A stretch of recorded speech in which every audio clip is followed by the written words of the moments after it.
अब हम सबसे पहले नाज़रीन हम घी में पका रहे हैं। ये देखिए नाज़रीन, डोंगे का चम्मच है, 2 चम्मच हम घी डालेंगे, ज़्यादा नहीं डालेंगे।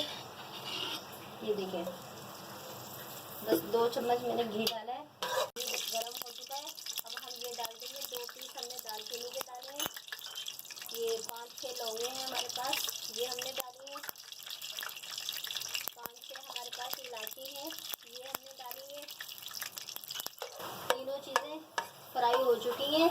अब हम इसमें हल्की आंच हमने कर ली है, ज़्यादा तेज़ आंच नहीं रखी। सवैयाँ बहुत नाजुक होती हैं, तो अब हम जो हमने सवैयाँ रखी हैं ये हम डाल देंगे। और आपने आंच का खास तौर पे ख्याल रखना है, ज़्यादा तेज़ आंच आपने नहीं छोड़नी। अगर ज़्यादा तेज़ आंच पे आप पकाएंगे तो आपकी सवैयाँ जल जाएंगी। सवैयाँ फ्राई हो चुकी हैं, इसमें 1 मिनट भी नहीं लगता फ्राई होने में। घी पहले ही गर्म होता है, जैसे डालें हल्की आंच होती है फ़ौरन हो जाती हैं। अब हम इसमें ये हमने जो अपनी चीज़ें फ्राई करके रखी हुई हैं, बादाम पिस्ते, ये हम डाल देंगे। ये 4 मगज़ हैं, ये डाल देंगे नाज़रीन।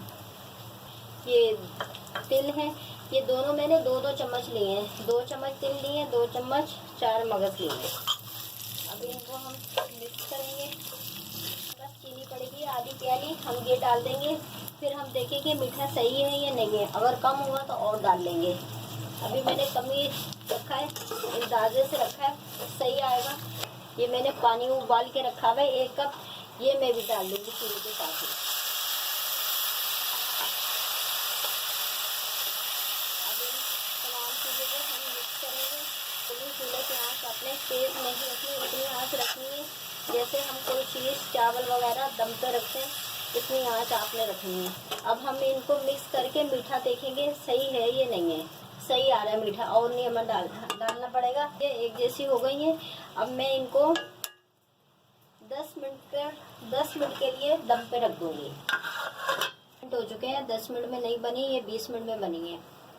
ये देखें, ये बिल्कुल माशाल्लाह से रेडी हो चुके हैं। ये देखें, और नीचे भी ये देखें आँख नहीं लगी। ये देखें बिल्कुल हमारे नीचे का तला बिल्कुल साफ़ है, ये आप देख सकते हैं।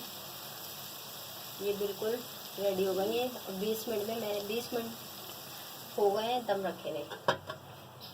अब हम चूल्हा बंद कर देंगे।